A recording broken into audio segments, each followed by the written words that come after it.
అందరికీ నమస్కారం. మా ట్రైన్ 24వ తారీఖు ఉదయాన్న 4 గంటలకు చేరాము. చేరిన తర్వాత ఇంకా వెలుగు రాలేదు కాబట్టి అందరూ కలిసి కొద్దిగా ఎక్సర్సైజ్ చేయాలని చెప్పి అనుకున్నాము. అందరూ దానికి సమ్మతించినారు. మేము ఎక్సర్సైజ్ చేయడం స్టార్ట్ చేసాము. నాకు కూడా ఒక అవకాశం దొరికింది. వాళ్ళకి ఎక్స్ప్లెయిన్ చేయాలి, ఏ విధంగా చేయాలి ఎక్సర్సైజ్ అనేది. చిన్న చిన్న కొన్ని టిప్స్ మాత్రం చెప్పగలిగినాను. అందరూ సంతోషపడినారు. అది అయిన తర్వాత కొద్దిగా ఫ్రెష్ అప్ అయిన తర్వాత బస్సు వస్తుంది అని చెప్పి అన్నారు. బస్సు రాకముందే మాకు భోజనాలు కూడా పెట్టేశారు.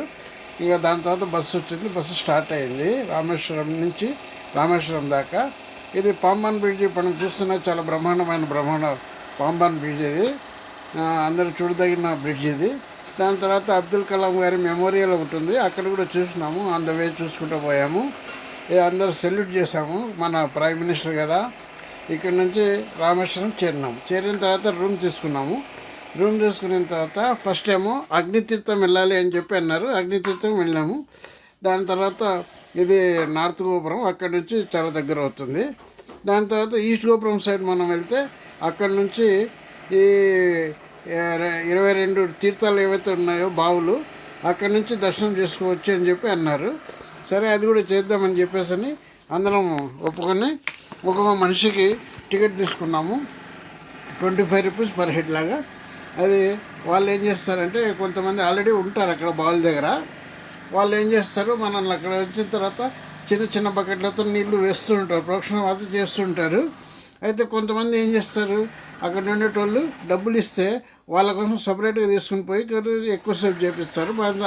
అవకాశం లేకుండా అవసరం కూడా లేదు. దాంతో దర్శనం కోసం వెళ్ళాము. దర్శనం చాలా బాగా జరిగింది, ధర్మదర్శనమే. ఏం టికెట్ తీసుకోలేదు. అక్కడి నుంచి పార్వతీమాత ఏదైతే ఉందో అక్కడి గురించి అడిగాము. అక్కడి నుంచి దర్శనం అది కూడా చేసుకున్నాము. అక్కడ కార్వింగ్ చూడండి ఎంత బ్యూటిఫుల్గా ఉంది, స్టెప్స్ పిల్లర్స్ పైన. నమో జగదాంబ అని చెప్పేసి మొక్కుకున్నాము. మీరు కూడా ఒక్కసారి మొక్కుకోండి, అందరికీ బాగా జరగాలి. దాని తర్వాత చుట్టూ ఉన్న ప్రదేశాలు కూడా చూడాలనుకున్నాము. ఆటో మాట్లాడుకున్నాము. దాంతో ఫస్ట్ మనం ఇక్కడ ప్రదేశానికి వచ్చాము. సీతమ్మ తల్లి దప్పికైతే రాముడు బాణంతో దీన్ని చూసాయంట. ఇదేమో విభీషణుని యొక్క పట్టాభిషేకం జరిగిన ప్లేస్. ఇది చూసిన తర్వాత రోడ్డు చూడండి ఎంత బాగుంది. ఇటువైపు అటువైపు 2 సముద్రాలు ఎంత బాగా కలుస్తున్నాయి. మేము ధనుష్కోటి చేరుకున్నాము. ఇది 1946లో పూర్తిగా స్మాష్ అయిందంట. ఇది రాముని యొక్క పాదం యొక్క ప్రింట్ చూపిస్తున్నారు. ఇదే రైల్వే స్టేషన్ అంతకుముందు ఉన్నది, పూర్తిగా కొలాప్స్ అయిపోయింది. ఇది ఏమాత్రం ఆనవాళ్ళు లేకుండా బిల్డింగ్ పూర్తిగా డిస్టర్బ్ అయిపోయింది. అసలు ట్రైన్ నామసర్వాలు లేవు అక్కడ. ఇక్కడ నుంచి దాని తర్వాత మనం ఇక్కడ రాముని యొక్క ఫుట్ ప్రింట్స్ అంట ఇక్కడ దర్శనం చేసుకున్నాము. ఇక్కడ నుంచి మళ్ళీ ఇది ఈ రోజుల్లో కూడా ఎవరు ఉండడంట నైట్ టైమ్స్ ఇక్కడ.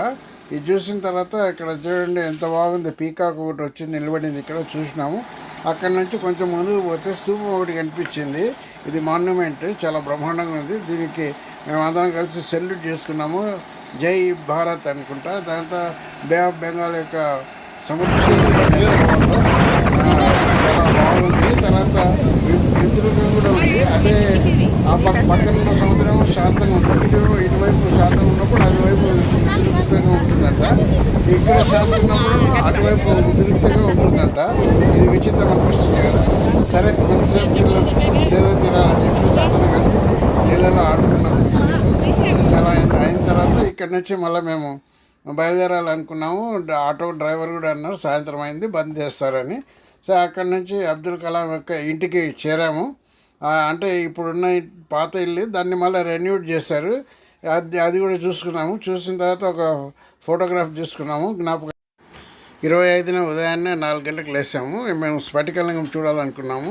సరే దర్శనం చేసుకుంటూ వెళ్ళాం. 4 గంటలకంతా చేరాలంట. అక్కడ 5 గంటల నుంచి స్టార్ట్ అవుతుందంట. ఇదే స్ఫటికలింగం. ఒక్కసారి పూజ చేసుకుందాం, నమస్కారం చేసుకుందాము. ఇక్కడ నుంచి చూసినా ఎంత బ్యూటిఫుల్గా ఉన్నాయి.